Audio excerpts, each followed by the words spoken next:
चलिए मंगलाचरण करते हैं।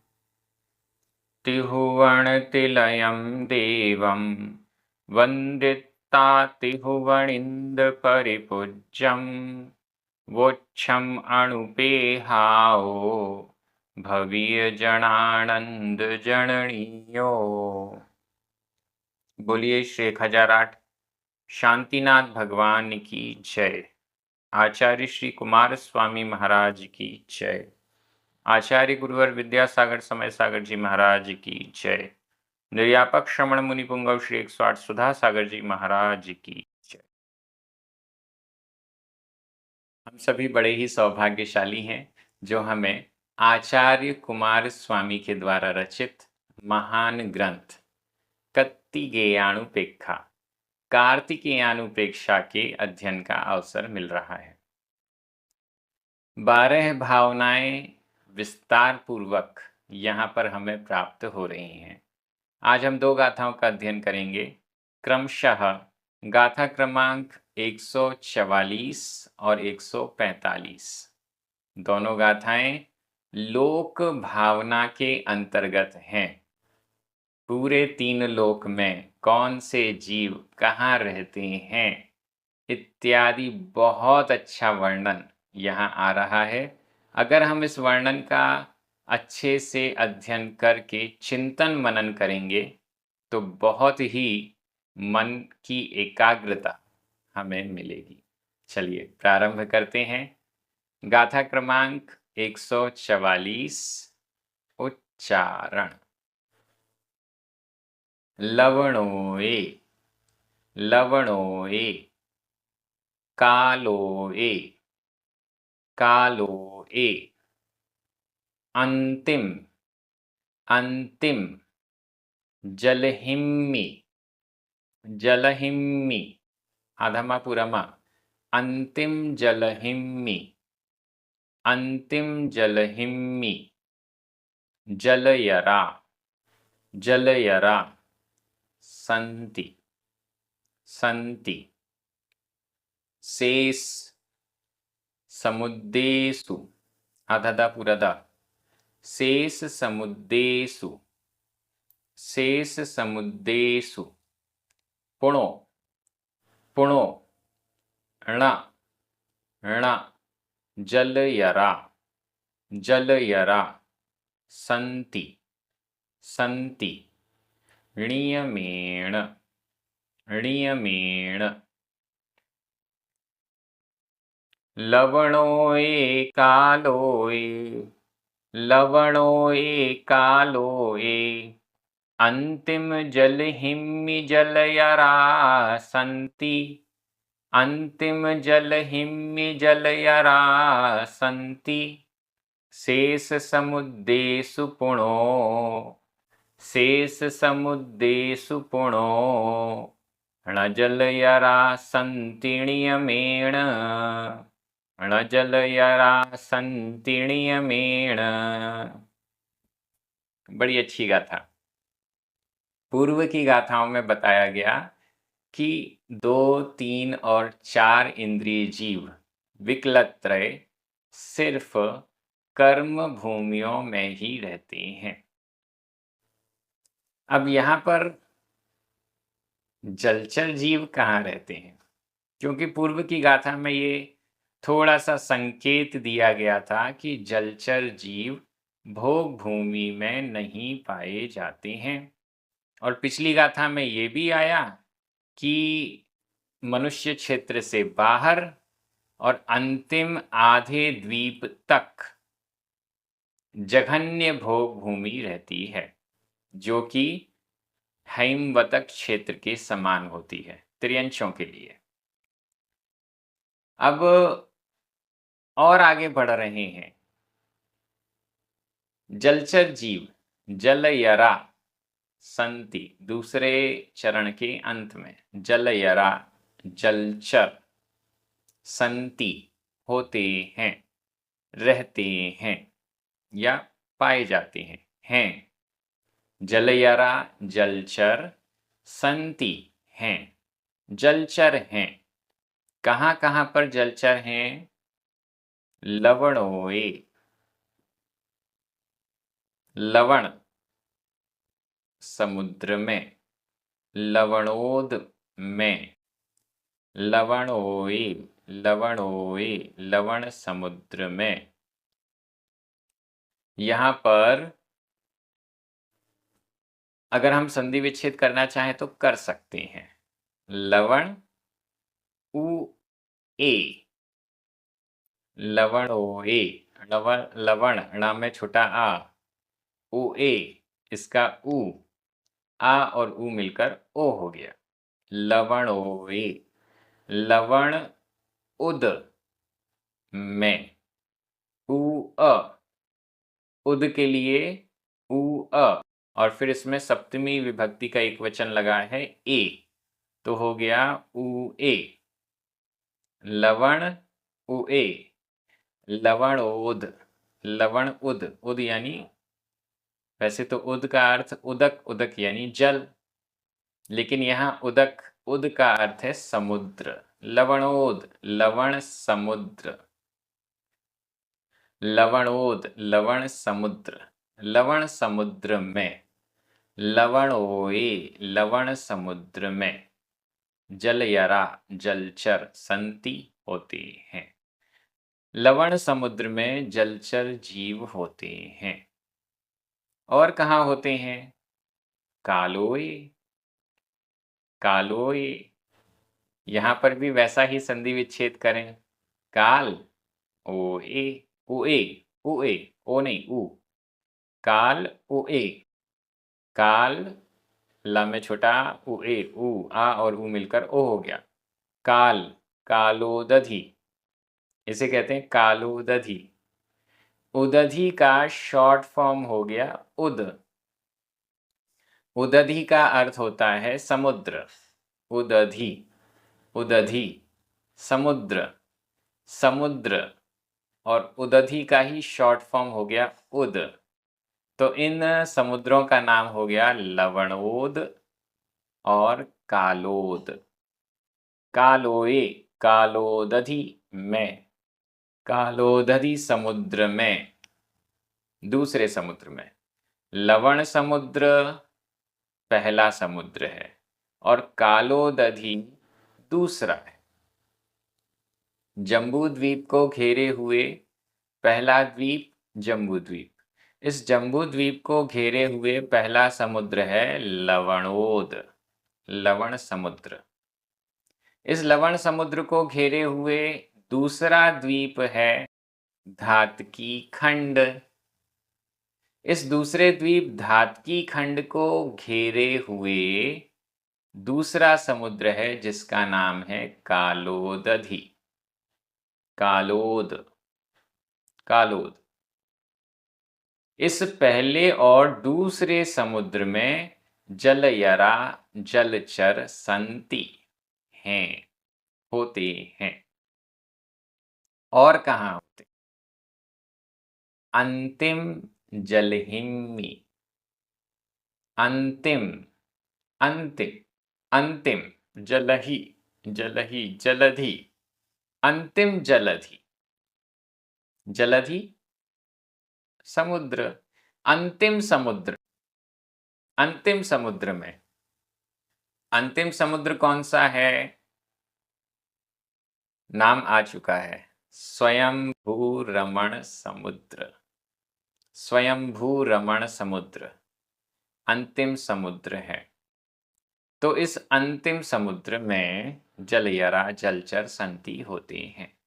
पहले समुद्र में, दूसरे समुद्र में और अंतिम समुद्र में जलचर होते हैं। बस यहाँ पर जलचर होते हैं। जलचर जीव ऐसे त्रियंश पंचेंद्रिय जीव जिनका जन्म, जिनका रहना आदि सब कुछ जल में होता है, वो जलचर जीव कहलाते हैं। मछलियाँ, मगरमच्छ और भी बहुत सारे जो जल में ही रहते हैं, वो सब जलचर जीव कहलाते हैं। कछुआ भले थोड़े समय के लिए पृथ्वी पर आ जाते हैं, लेकिन हैं वो जलचर। तो ये जो जलचर जीव हैं, ये केवल पहले, दूसरे और अंतिम समुद्र में रहते हैं। बाकी का क्या है?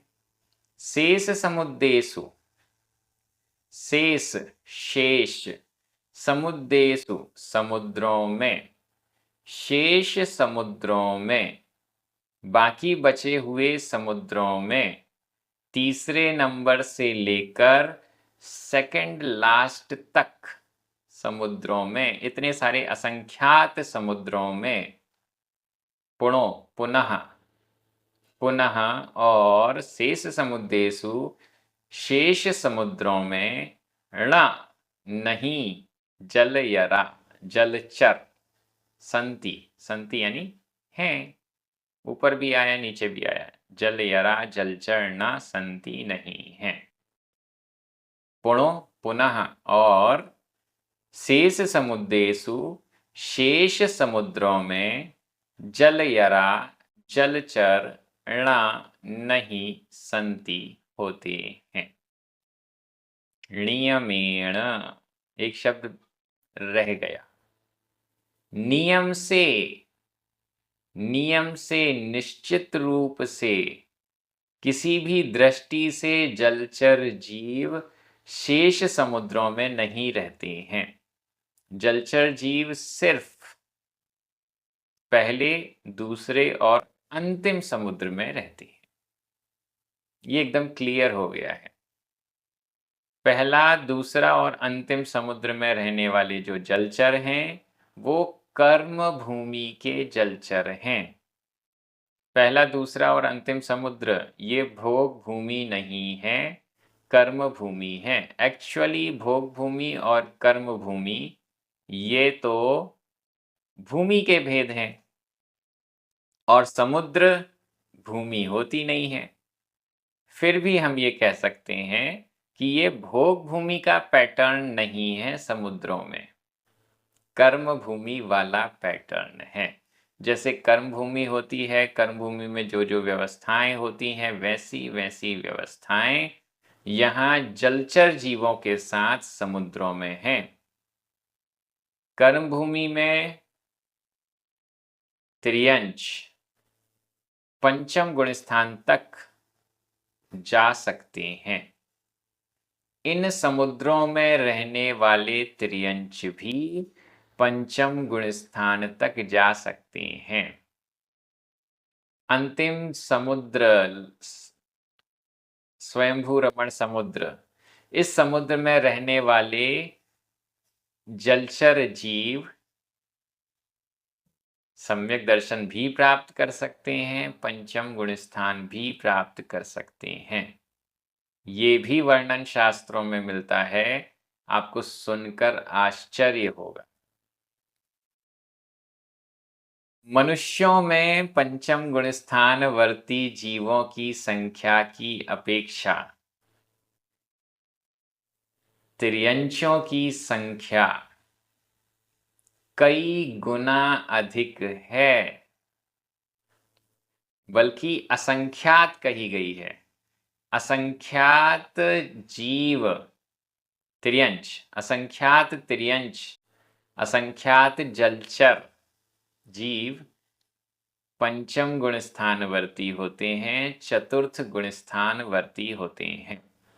मनुष्य असंख्यात हैं ही नहीं, मनुष्य तो संख्यात हैं। 29 अंक प्रमाण हैं। बड़ी लिमिटेड संख्या चौथे और पांचवें गुण स्थान की होती है मनुष्यों में, लेकिन त्रियंचों में ये संख्या असंख्यात तक जाती है।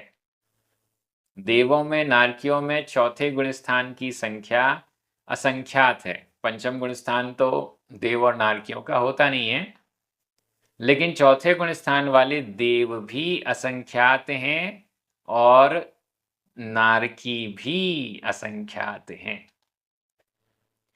असंख्यात नारकी जीव नरक में रहते हुए सम्यक दर्शन भी प्राप्त कर लेते हैं। मनुष्यों की संख्या तो बहुत कम है इस मामले में। तो यहाँ पर ये एकदम स्पष्ट कर दिया गया कि लवण समुद्र पहला, कालोदधी समुद्र दूसरा और स्वयंभू रमण समुद्र अंतिम समुद्र, इन 3 में ही जलचर जीव रहते हैं। शेष समुद्रों में जलचर जीव नियम से नहीं पाए जाते हैं, किसी भी कंडीशन में नहीं पाए जाते हैं। पिछली गाथाओं में बता दिया विकलत्रय भी नहीं पाए जाते हैं।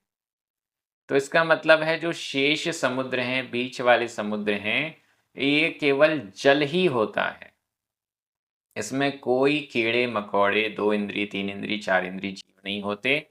इसमें कोई जलचर जीव, मछली, मगरमच्छ, कछुआ इत्यादि कुछ भी नहीं होता है।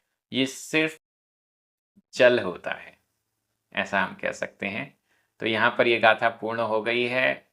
बहुत सिंपल तरीके से चीज़ें आगे बढ़ रही हैं। आप यदि इन्हें सिद्धांत की दृष्टि से एक-एक लाइन नोट करते जाएं, तो बहुत अच्छा हो जाएगा। आपको पता चलेगा कि कितनी सारी सैद्धांतिक चर्चाएं हमें बड़ी आसानी से समझने को मिलती जा रही हैं। व्याकरण की दृष्टि से लवणोए, कालोए, अंतिम जलहिम्मी, इन सब में सप्तमी विभक्ति का एक वचन है। जलयरा 2 बार आया है, प्रथमा विभक्ति का बहुवचन है। संति भी 2 बार आया है। वर्तमान काल अन्य पुरुष बहुवचन का क्रिया रूप है। शेष समुद्देषु सप्तमी विभक्ति का बहुवचन है। पुणो, ण और नियमेण, ये तीनों अव्यय हैं। नियमेण को हम तृतीया अर्थक अव्यय कह सकते हैं या तृतीया विभक्ति का एक वचन भी कह सकते हैं। इस प्रकार से व्याकरण हो गई, बड़ी सरल थी। मैं हिंदी अर्थ कर रहा हूं, आपकी नजर प्राकृत शब्दों पर जानी चाहिए। लवण समुद्र में, कालोदधि समुद्र में, और अंतिम स्वयंभू रमण समुद्र में जलचर त्रियंच पंचेंद्रिय जीव होते हैं। और शेष समुद्रों में निश्चित रूप से जलचर त्रियंच पंचेंद्रिय जीव नहीं होते हैं। लीजिए, हमारी गाथा पूरी हो गई। अब हम अगली गाथा में चल रहे हैं। गाथा क्रमांक 145, उच्चारण। खरभाय, खरभाय, पंकभाए, पंकभाए, खरभाय, पंकभाए, भावण देवाण, भावण देवाण, होन्ति, होन्ति, भवणानि, भवणानि, विंतर देवाण, विंतर देवाण, तहा, तहा, दुन्हम, आधणा और ह, दुन्हम, दुन्हम, पी, पी, य, तिरीय लोयम्मि, तिरीय लोयम्मि, अधमा पुरमा, तिरीय लोयम्मि, खरभाय पंकभाये, खरभाय पंकभाये, भावण देवाण होन्ति भवणानि, भावण देवाण होन्ति भवणानि, विंतर देवाण तहा, विंतर देवाण तहा, दुन्हं पियतिरिय लोयम्मि, दुन्हं पियतिरिय लोयम्मि। चलिए, त्रियंचों का पूरा वर्णन कहाँ कहाँ रहते हैं ये हमें बता दिया गया। मनुष्य, मनुष्य क्षेत्र में रहते हैं। मानुषोत्तर पर्वत के अंदर रहते हैं, ये भी पता चल गया था। देवताओं के बारे में बताइए, वो कहाँ रहते हैं? ठीक है, देवताओं का भी वर्णन यहाँ प्रारंभ हो रहा है। खर भाय पंक भाय, खर भाय, खर भाग, पंक भाय, पंक भाग में, खर भाग और पंक भाग में। खर भाग, पंक भाग, ये तो नाम ही नहीं सुने। ये क्या है? अधोलोक। अधोलोक में 7 पृथ्वियां हैं। पहली पृथ्वी का नाम है रत्न प्रभा पृथ्वी। रत्न प्रभा। इस पहली पृथ्वी के 3 भाग, ये रत्न प्रभा पृथ्वी 1,80,000 योजन मोटी है। मोटाई 1,80,000 योजन। इस रत्न प्रभा पृथ्वी के ऊपर वाले हिस्से में, सरफेस पर, मध्यलोक है, द्वीप और समुद्र हैं, और नीचे ये 1,00,000 योजन मोटी है। जो मध्यलोक की ऊंचाई है, सुदर्शन मेरु की ऊंचाई है 1,40,000 योजन। इसमें 10,000 योजन की तो जड़ रत्न प्रभा पृथ्वी के अंदर है। रत्न प्रभा जो पृथ्वी है, पहली पृथ्वी, इस पहली पृथ्वी के 3 भाग हैं। 1,80,000 योजन मोटी है पहली पृथ्वी, इसके 3 भाग हैं। पहले भाग का नाम है खर भाग, दूसरे का नाम है पंक भाग, और तीसरे का नाम यहां पर दिया नहीं है, उसका नाम है अबहुल भाग। अबहुल भाग, ये 3 भाग हैं। खर भाग, पंक भाग और अबहुल भाग। खर भाग 16,000 योजन, पंक भाग 84,000 योजन, 84,000 योजन, और अबहुल भाग 80,000 योजन, 80। 16,000, 84,000 और 80,000 योजन। पूरी रत्न प्रभा पृथ्वी की मोटाई 1,40,000 योजन। इसके ये 3 हिस्से हुए, 16,000 योजन का खर भाग, 84,000 योजन का पंक भाग और 80,000 योजन का अबहुल भाग। तीनों का टोटल कर लीजिए, 16 और 84, 1,00,000 हो गया, और फिर 80, 1,80,000 योजन हो गया। गणित के मामले में हमारा जैन दर्शन एकदम परफेक्ट है। खर भाग और पंक भाग में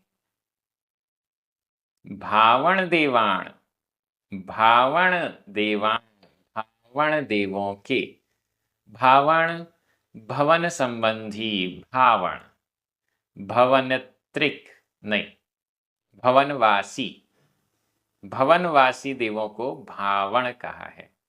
भवनवासी देव, देवों के 4 निकाय हैं, देवों के 4 समूह हैं।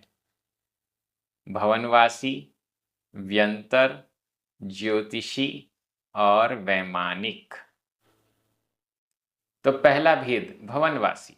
भवनवासी भावण देवाण, भावन देवों के, भवनवासी देवों के होंती होते हैं भवनाणी, भवन, महल, महल कहें, भवन कहें, आवास स्थान कहें।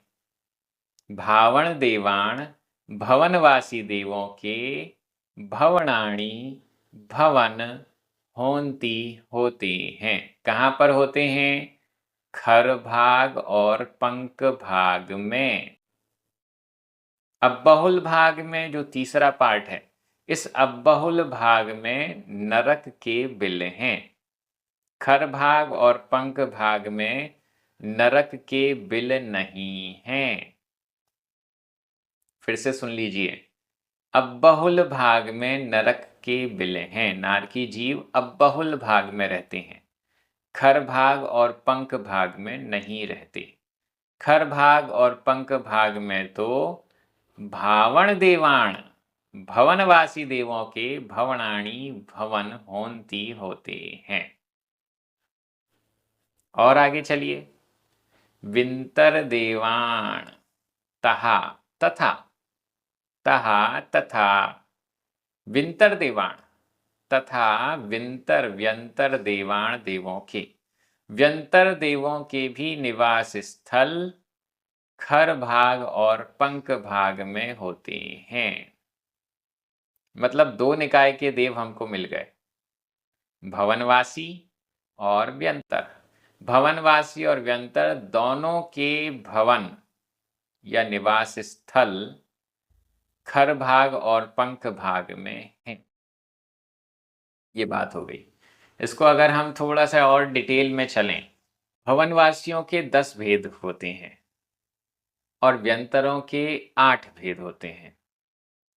भवनवासी के 10 भेदों में असुर कुमार नाम का जो भेद है, असुर कुमार नाम का जो ग्रुप है देवों का, वो ग्रुप पंख भाग में रहता है। शेष 9 खर भाग में रहते हैं। व्यंतरों में जो 8 भेद हैं, इन 8 भेदों में से एक राक्षस, राक्षस नाम के व्यंतर, ये भी पंख भाग में रहते हैं। शेष 7 खर भाग में रहती हैं। अगर हम डीप जा रहे हैं तो ये चीज और हमारे सामने आ रही है। खर भाग और पंख भाग में भवनवासी और व्यंतरों के देवों के भवन हैं, लेकिन डिटेल में गए तो असुर कुमार और राक्षस, इन दोनों के भवन तो पंख भाग में हैं और बाकियों के खर भाग में हैं।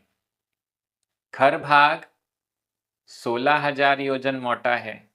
ऊपर का 1,000 योजन छोड़ दीजिए, नीचे का 1,000 योजन छोड़ दीजिए, बीच के 14,000 योजन में इन देवों के भवन बने हुए हैं। बड़े विशाल विशाल, बड़े बड़े भवन बने हुए हैं, जिनमें ये देव अपने समूह के साथ रहते हैं। नीचे अब बहुल भाग, पंख भाग, पंख भाग 84,000 योजन का, तो इसका भी 1,000 योजन छोड़ दीजिए।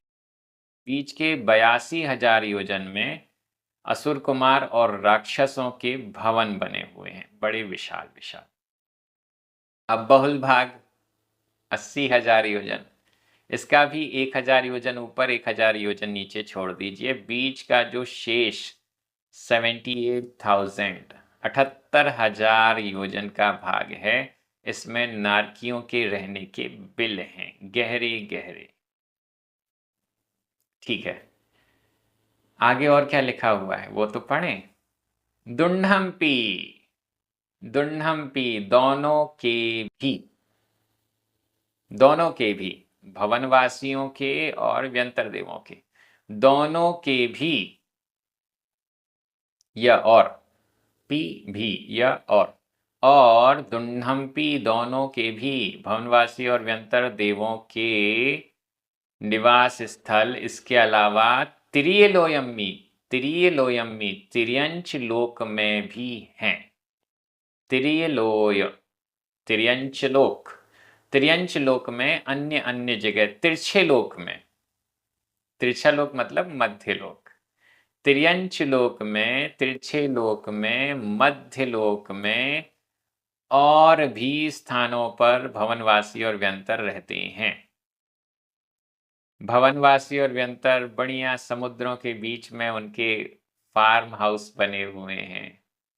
क्या कहते हैं उन्हें, अच्छी अच्छी लोकेशंस में, समुद्रों में, पहाड़ों में, दूर दूर द्वीपों में, अकृत्रिम चैत्यालय हैं उनके आसपास, जहां इतनी विशाल एक राजू का क्षेत्र है तिर्यक लोक, जहाँ पर असंख्यात द्वीप और समुद्र हैं, उन द्वीप और समुद्रों में इनके सुंदर सुंदर निवास स्थल बने होते हैं। नीचे पंख भाग और खर भाग में तो इनके आवास स्थल हैं ही, इसके अलावा इन द्वीप और समुद्रों में भी हैं। ठीक है, पहाड़ों में भी हैं। ठीक है, जो नीचे और इनके भवनों में हर भवन में एक एक अकृत्रिम चैत्यालय भी होता है। अकृत्रिम चैत्यालय हर भवन में, जिनेंद्र भगवान की, अरिहंत और सिद्ध भगवान की प्रतिमाएं वहां पर विराजमान होती हैं। अकृत्रिम चैत्यालय परमानेंट इनका होता है। जब हम खर भाग और पंख भाग की बात कर रहे हैं तो हमारा जो मनुष्य क्षेत्र है, उस मनुष्य क्षेत्र के नीचे इनका निवास स्थल नहीं है। मनुष्य क्षेत्र के बाहर, ढाई द्वीप के बाहर इनके निवास स्थल हैं, नीचे वाले भाग में, खर भाग और पंख भाग में। लेकिन हम तिर्यक लोक में बात करें तो मनुष्य क्षेत्र के अंदर भी हैं, ढाई द्वीप के अंदर भी हैं। बहुत सारे जो अकृत्रिम चैत्यालय हमारे यहाँ भी बने हुए हैं। ढाई द्वीप में इतने सुदर्शन मेरु हैं, इतने ये सारे पर्वत हैं, बड़े बड़े विजयार्थ पर्वत हैं, सब में देवों के अलग अलग निवास स्थल, अलग अलग स्थान पे, सुंदर सुंदर स्थानों पर, तालाबों में, समुद्रों में, सब जगह बने हुए हैं। हमें दिखते क्यों नहीं? वो दिखाना नहीं चाहते, इसलिए दिखते नहीं हैं। वो क्यों दिखाना चाहेंगे अपनी अच्छी सुंदर फैसिलिटीज को? नहीं दिखाना चाहते तो नहीं दिखते हैं। ये पूरा वर्णन भवनवासी और व्यंतर देव कहाँ रहते हैं, ये हमें इस गाथा से प्राप्त हो। व्याकरण की दृष्टि से देखिए, खर भाय पंक भाई तिरिय लोयमी, ये दोनों ही सप्तमी विभक्ति के एक वचन हैं। भावण देवाण, विंतर देवाण, ये दोनों, और दुन्नम, ये तीनों षष्ठी विभक्ति के बहुवचन हैं। होंती वर्तमान काल, अन्य पुरुष बहुवचन का क्रिया रूप है। भवणाणी प्रथमा विभक्ति का बहुवचन है। तहा, पी, य, ये तीनों ही अव्यय हैं। व्याकरण हमारी हो गई। मैं हिंदी अर्थ कर रहा हूं, आपकी नजर प्राकृत शब्दों पर जानी चाहिए। खर भाग और पंक भाग में भवनवासी देवों के तथा व्यंतर देवों के भवन होते हैं, और त्रियंच लोक में, तिर्यक लोक में दोनों के भवन हैं, निवास स्थल हैं। इस प्रकार से भवनवासी और व्यंतरों के पूरे निवास स्थल हमें पंक भाग और खर भाग में मिलेंगे। साथ में अन्य ऊपर तिर्यक लोक में भी इनके सुंदर सुंदर आवास होते हैं। यहाँ पर ये देव रहते हैं। और देव और बाकी जीव कहाँ रहते हैं, आगे वर्णन बहुत अच्छा आने वाला है। हम सभी इसी प्रकार से एक एक शब्द के साथ प्राकृत भाषा की दृष्टि से इन गाथाओं का अर्थ कर रहे हैं। बड़े आनंदित हैं। ये इसी प्रकार से जारी रहेगा। अपने मित्रों को, परिचितों को, सभी को इस स्वाध्याय से अवश्य जोड़िए। प्राकृत प्रशिक्षण यूट्यूब चैनल को जरूर सब्सक्राइब कीजिए। जिनवाणी स्तुति करें, 9 बार णमोकार मंत्र पढ़ें। सभी को जय जिनेंद्र।